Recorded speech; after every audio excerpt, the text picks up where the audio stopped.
Lace definitely is a big one. For me, I get turned off when I see a bad lace too. Like, girl, the lace is ashy, child. It done lifted.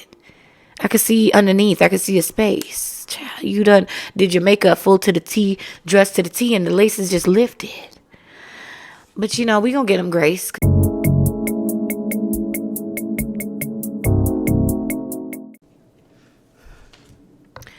Welcome back to another episode of Chatty Chit Chats with your girl Chatty. I am so excited to be back with you guys today. And we are, first thing I want to do is address the way that I look. Okay, I'm looking a little dry, a little rusty today. But you know what? Some podcast episodes that y'all see, I just may not be looking the full glam. And I think that's okay. We're here to spread a message. We're here to connect. We're here to talk. We're here to discuss what needs to be discussed. Okay. And today I have some really good conversation for us. Actually, what I'm thinking about doing is including this. What we're going to do today is going to be included in these solo episodes. And it's basically where I will be going through Twitter, because Twitter has some awesome content for relationship stuff, discussing all types of relationship stuff, asking all kinds of relationship questions, the challenges, the issues, the different things that are going on. So I'm literally, when I look over there, I'm looking at my computer and I'm looking at some of the bookmarks, some of the things that I've saved that I want to discuss with you guys. And we're going to go through some of those today. Okay, so stay tuned, get strapped up, get your popcorn, get your drink, get whatever you need to get, and let's get right into it. Chatty Chit Chats. It says situationship. It says, is it possible to have sex and not gain feelings? Is it possible to have sex and not gain feelings? And what I'm going to do is I'm going to actually read some of the replies to this kind of comment, this kind of tweet. I guess it's the X app, but these are coming from Twitter as I know it. Okay. So they basically are asking if it's possible to have sex and not gain feelings. I'm going to answer my personal feelings before I even read the replies. And my personal feelings, I feel like, yeah, it's not possible. For me, it's not. I'm such a lover girl and I'm such a feelings girl that for me to even be going there with you, I already have some feelings for you. So I've already gained feelings before we even got there. You know what I'm saying? So for me, it's not possible. But I do feel like there are people out here living and, unable to, are able to, do that and not gain feelings, not have sex with someone and not gain feelings. They said, somebody commented and said that the perfect example is Krishan and Blueface. Weren't they just sleeping together when she fell in love? Someone said, absolutely not. No matter how hard we try as humans to not care, spiritually, we will always care. Sex is such a spiritual thing. It's a spiritual activity. It is the most spiritual activity that's used to that. No one appreciates. We transfer energy rather a happy, sad, so there is no possible. So basically they're saying, yeah, like it's not possible for us to not care as humans. It's just not possible. Another person says, surely not, even if it's losing feelings and respect. Imagine having a situationship, then seeing them dating someone. You'd feel some kind of way, right? You got to think about the different scenarios. Like, really put yourself in the scenarios. Like, yeah, you're calling it just like a booty call or a one-night stand or like a situationship. And then what happens when you see that person out with someone? How do you feel? Are you just like, oh, okay, that's fine? No, you really feel something in your heart. You know what I'm saying? They said also the person dating them is basically paying the full price for something someone else had for free or discounted. Okay. They said, yes, you can. Somebody said, yes, you can have sex without feelings getting involved, but it defeats the purpose. They said that, they say sex is intended for two people to exchange a connection plus sexual pleasure. You can't just have sex with anybody and open the door for soul ties with the wrong person. Okay, preach queen. Preach queen. Sex is a spiritual connection. I think it's really important to remember how deep these bonds get. You know what I'm saying? And yeah, I do think that, okay, so there are people, okay, somebody also said here, because that's what I was about to get into. I just seen the comment. Someone also said, nowadays people aren't looking for something so serious. So yeah, for them, but personally, no, they feel like they can't, do it, have sex with someone without, falling in love or having feelings or something like that. So yeah, the people that are not looking for something serious, I still feel like even if you're not looking for something serious, you're choosing to do this, sexual act with someone, whether it's on a consistent basis or one time or whatever. But I do feel like if you have any kind of like for this person, that you will have some kind of feelings for this person, whether it's strong or not. But there are going to be feelings involved. So I think that stands to answer that question for that post. Let's go to the next one, guys. Let's go to the next one. I need y'all in the comments letting me know your thoughts, letting me know what y'all opinions are. Do you have something completely opposite or something to really add to this conversation about falling in love, or not even falling in love, about catching feelings for someone when you're in a situationship? Is it possible to, just be bumping and grinding without catching any feelings at all? In a booty call situation, something like that. Comment down below. So the next question was, they said dating someone who has never been loved properly takes so much patience. I agree. I think that people who have like trauma or have had really bad situations in the past, they do have a lot more blocks. They have a lot more things that they're cautious about, worried about. A lot more needs to be proven to them for them to probably give like themselves fully. And I think that should be understandable. Some things that people go through, we should be very surprised that they're even wanting to be in another situation or relationship or something, So if you do meet somebody that, having conversation with you, find out they've been through a lot. If you care enough, you have to be patient. If you care enough to really want to progress with this person, elevate with this person, and get to know them more, then you're going to have the responsibility of being patient and giving grace to that person because of what they've been through. So there is that responsibility. So I 100% agree. Someone said it's so draining, but it's worth it if the person is willing to adjust. But we have to remember that we have to adjust as well. Because yes, speaking to the people that are the ones that are maybe have the trauma or those situations where they really just don't trust easily and things like that, and it takes a little bit more for you to let your walls down. For people like you have a responsibility as well, knowing that you are wanting to go into a relationship. Committed relationships are not for the weak. Okay. So if you're wanting to go into a committed relationship with somebody, you have to do work on yourself too. Make sure that you're getting whatever healing you need, whatever coaching, life coaching, therapy, whatever it is that you need to make sure that you're able to give as much to somebody as you can, because it's really not easy trying to break down the walls of someone who has a lot of trauma. So on your end, you do have some work to do. But it's, again, like, it's not a blame game. It's not something that somebody should feel bad about. You know what I'm saying? It just requires a lot of patience, and yeah, there is a responsibility, but the challenge could be worth it depending on the person, depending on your connection and how strong it is and things like that. So that one was pretty easy. Okay. So do y'all care if your spouse, your girlfriend, your man, whatever, do you care if their family likes you or not? I think for me, it's only to a certain extent. Like, I'm not trying to be with your family, right? However, I do want the respect, and I will give the respect, of course, to your family. However, if there's a situation where it's like, I come into your family just right off the bat, I'm getting negative energy, people don't like me. Maybe there's a situation where the person I'm dating has like a overbearing parent or somebody that's really controlling in their life and feels like, they have say on certain things, and then is negative with it. I'm going to let my spouse know, like, look, you know me already. I'm not dealing with negative energy. Like, if your mom, dad, cousin, uncle, aunt, brother, grandpa has an issue with me, there needs to be some kind of reason for me to be able to speak on that and have a conversation with them to clear that up so that we can move forward as a family. Otherwise, I'll just be keeping my distance.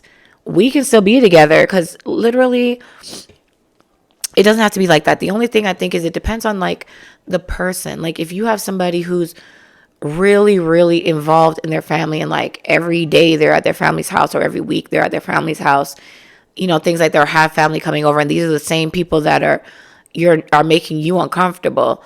That's going to be really, really tough to navigate. That's going to be tough to it's going to be tough to really like feel comfortable in spaces with your partner, knowing that this is something that's going to be constant. So there's going to be having to be some kind of family counseling, child. For real. Some type of family counseling or conversations, just conversations that are able to happen. I think family counseling is like the second step. The first step would be like to try to communicate, reaching out and going face to face, have your spouse bring you guys together to sit down, because I think a lot of times those kind of behaviors come in because somebody doesn't know you.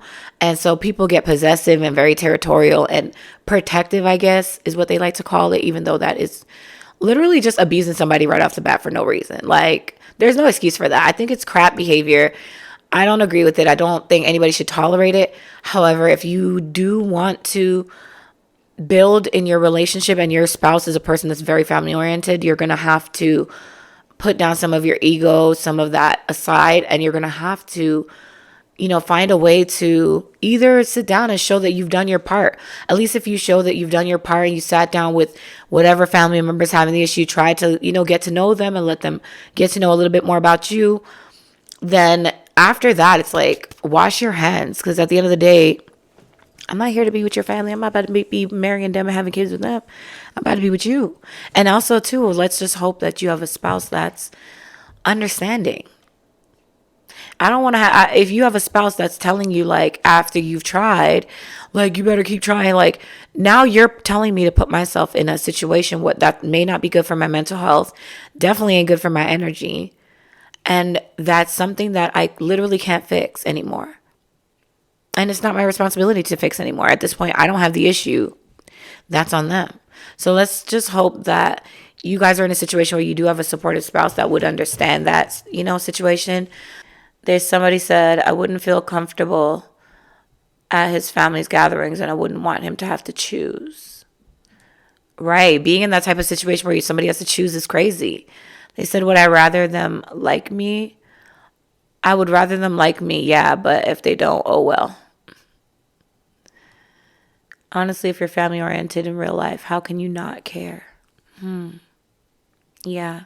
If you're family oriented in real life, yeah, you can care, but at the end of the day, you have to know where to place blame. If I'm trying and your family members, like, you can see what's going on, then why is it all on me? You know what I'm saying? Like, go talk to your family. So yeah, let's move on. That one was pretty good. I think yeah. So the next question is, how do you shoot your shot? Somebody's saying, how do you shoot your shot? That's funny. I think it depends, like, gender wise, like I don't know who's asking this question. There's not a picture of like a gender, but but this question, I think for girls, I think asking a guy is for his number is probably easier, just in a sense. Even depending obviously on your personality, right? If you're very, very shy and timid and insecure and all that extra stuff. And I'm not saying like those all go in a trend. If you're insecure, separate. If you're shy, separate. Like, if you're any of those things and yeah, you don't like to approach people, that's different. But if you are just a girl that's comfortable and you see a guy that's attractive, going up to ask for his number I don't feel like as hard as it is probably for men to go up to a woman to ask for her number, right? And I'm talking about heterosexual couples at this moment. So I feel like with guys, there's a little bit more pressure. There's a little bit more like that goes along with it, because especially in this society these days, you have to be very careful how you approach people and, how you make people feel. A lot of women are not comfortable with men just approaching them, because there's just been too much going on. There's just been too much scary stuff that has happened with men to where women are just like trying to protect themselves these days. And it's just like, it's harder to approach them.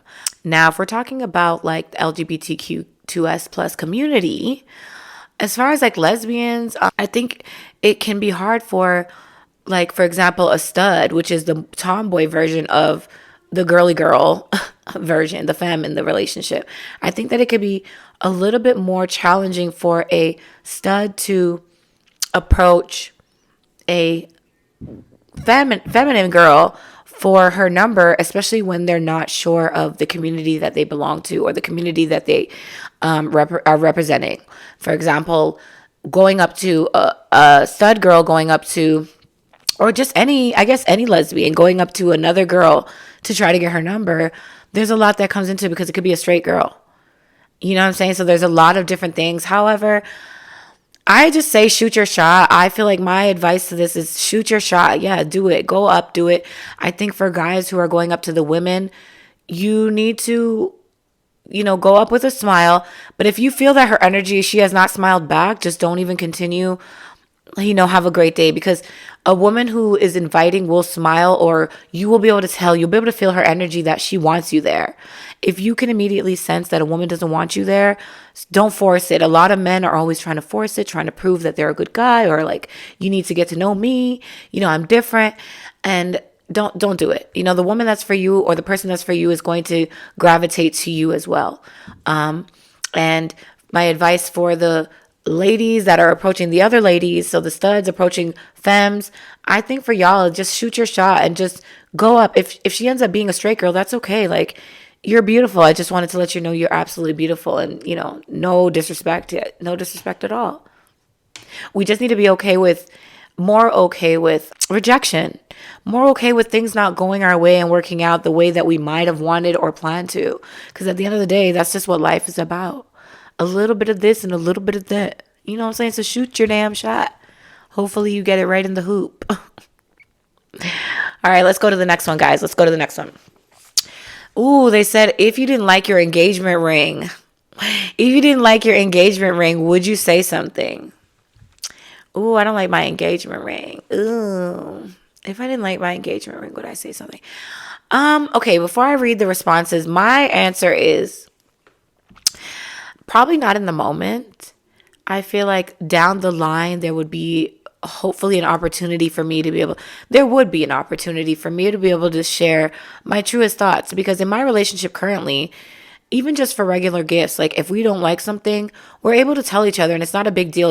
We don't take it personal, because at the end of the day, it's your intentions on giving that gift. You know what I'm saying? So I would not say it in the moment, because I feel like that could be so hurtful. But I would. And then, maybe when you're going to upgrade your ring, you make sure that you're a part of the process, if you know what I mean? So you could help with that feeling of not liking your ring. That's crazy. But hopefully your person already knows your style. I think that before somebody proposes to you, like, there would have been at least one conversation about what your style is. Like, what cut do you like? What shape do you like? Like what color, what style of gold or silver, or you know what I'm saying? What kind of conversations are you guys having in your relationship? This would make me ask. Or I guess we can't always blame it on that, because at the end of the day, some people just want to surprise you. And yeah, some people are also just like, you going to have my mama's old ring, my grandma's old ring. That would be a big problem for me. I don't want nobody's old ring. I don't want all that energy from your bad marriage. I don't. I surely don't. Like, I want a brand new ring, new energy, all about me, made for me, not somebody's hand-me-down, which, I can see the beauty in it sometimes. And I feel like if you're going to do that, it needs to be an upgraded ring, and it needs to be upgraded to the style that I would like, something that I've already told you. And this needs to be a conversation that we already had. Like, how would you feel about having like a ring that was a hand-me-down ring, that was something that was in the family that meant a lot, had a lot of value? Or would you, like, how are you? And I think those are conversations you could have really early on in your relationship once you start falling in love. Having those conversations are okay. And I mean, some people get scared away by those things, but I think y'all should be having those deep, harsh conversations. And I think conversations about ring styles is important. What do you like? How would I know how to buy for you if I'm not asking questions before that? Like, babe, start sending me some of the rings you like. Don't get excited, because we definitely ain't getting engaged this year. I just want to know for the future, for when I am ready to propose to you, that I know what you like. I just want to have some ideas, and I want to know from now, so you can forget about it. So that when I do go purchase, you're not like, oh yeah, he just asked me about that. You're gonna be like, oh my God, I forgot that time that I had sent him all those different styles that I liked. He picked something from that style. You know what I'm saying? So y'all need to be helping your partner. Let me grab a little sippy sip. Helping your partner out so that you get what you want within your relationship. Communication is so important. I can't stress it enough, y'all. My name is Chatty. Get chatty. Get chatty in your relationships, guys. Okay, the next one I think is going to be, we're going to do about a couple more. Next question is, fellas, what's an instant turn off in a woman for you? So a woman is asking, this is actually, I could see it's a woman asking this question. And she said to be honest. So she's asking the guys what's an instant turn off for them. Of course, we have a very honest man saying big stomachs turn him off. That's very touchy for me because when I read it, like instantly as I read it, I quickly had to change my mindset because I wanted to get so upset. Because but yeah, you know what? Preference is okay. It's okay. Body size, race, hair color, like all these things are preference. And a preference is okay to have. I think it's just very important to be aware of the way you express your preference. I think that's the biggest thing is like the way that you are choosing to express your preference and why are you choosing to express your preference? Is somebody asking you. You know what I'm saying? So okay, somebody else said no house, no car, at least have one. Okay, so that's a turn off. Somebody who doesn't have a car or a house. Okay. Someone said, oh, this is a good answer. Someone said a turn off is when someone is non-reciprocal, has unrequited expectations. So someone who's expecting you to do things that they wouldn't even do or don't have the capacity to do for themselves or for you. The inability or not wanting to use your mind and your money. Okay, so somebody who's just lazy, has no effort in as far as like wanting to better themselves and just wants you to kind of take over and do everything. Has a follower mindset. And somebody who is wanting the responsibility level of a child, but the respect level of an adult. Ooh, you couldn't have said that any better. I agree with all 4 points. I feel like every single one of those are so important and definitely would be a turnoff for me too in a person. I don't even think it's like a turnoff specifically in a woman. Those are all turnoffs in anybody. But it's interesting. It's very interesting to read these. The next one said nasty personality. These are, I think, in anyone. Someone said smoking cigarettes. Dang, what this person got against Leos. They said when a woman lies and if she's a Leo. Somebody been hurt by Leos. What y'all Leos be doing out here? What y'all Leo females do? It's all them lionesses. They ain't playing with y'all men's, okay? They be on that ass. I'm sure you did something for them to put you in your damn place. But let me know. Y'all in the comments, let me know. Y'all know about Leos? What y'all know about Leos? And I hope y'all are answering these questions. Let me know your thoughts. But so far, so good. I'm loving the Twitter segment of this, and I'm going to keep this going. This will definitely be on solo episodes. It will keep the solo episodes a little bit more juicy. We're talking about laces in there, saying if they see your lace. Lace definitely is a big one. For me, I get turned off when I see a bad lace too. Like, girl, the lace is ashy, child. It done lifted. I could see underneath. I could see a space. Child, you done did your makeup full to the T, dressed to the T, and the lace is just lifted. But we gonna get them grace. I just want y'all to fix it up. That's all. You know what I'm saying? How would you feel if your partner had a girl best friend, but they were best friends before y'all met? Okay, this is a very good question, and this is actually I'm gonna let this question wrap it up. We got 5 more minutes on the session. So she says, how would y'all feel if your partner had a girl best friend, but they were best friends before you guys met? So the question is very good because I've been in a situation like this where my partner had a girl best friend and I didn't understand their relationship when I first met the girl. Or knew of the girl. So immediately, of course, I got insecure. And that's mostly just coming from, your personal insecurities. There has to be a reason for you to be having an issue with this, right? For example, like a reason is very important. And most of the time when there's an issue with it, there's a reason.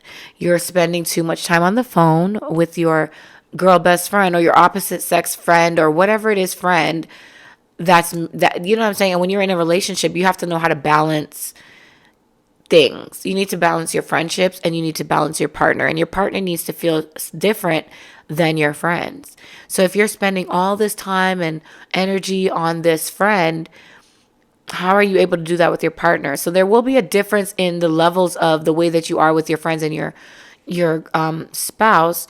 But I feel like, yeah, there needs to be, a reason for you to have an issue with it. Like, I wouldn't have an issue with it. I had an issue with it then, when in the past, when this happened to me, because I was a little bit immature, and I also didn't know my worth.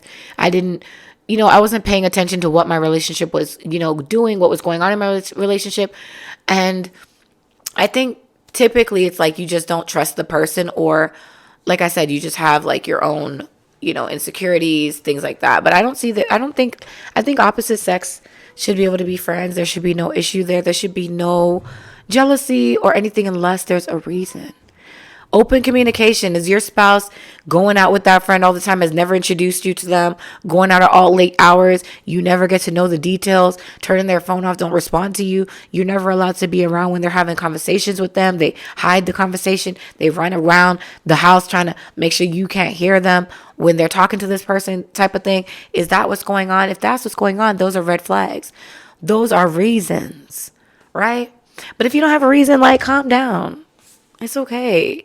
Like, I have great guy friends, and that's literally all it is. Amazing friends. We don't cross no boundaries. Like, it's just not happening. You know what I'm saying? So that's the answer that I have for that. And that's going to wrap up this episode, guys. I truly love this segment, and I can't wait to come back and do it again. Make sure y'all drop the comments down below. Make sure y'all drop the comments down below. Make sure you guys like this video, share this video, and I will see you in the next one. Love and light until the next video. We gonna get chatty in the next video, as we always do. Send in your questions, send in your comments, your scenarios, and let's get into it. I'll see you guys in the next video. Bye.